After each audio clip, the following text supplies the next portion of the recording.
অন্ধকার হয়নি তো? না। ঠিক আছে, চায়ের রংটা দেখে নাও।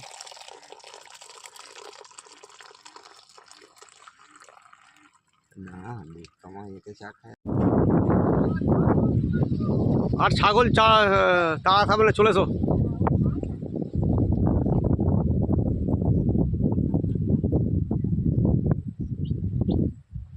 তোমার লাউ গাছ ভালোই হয়েছে, চনমনে হয়ে গেছে লাউ গাছ। এসো এসো এসো।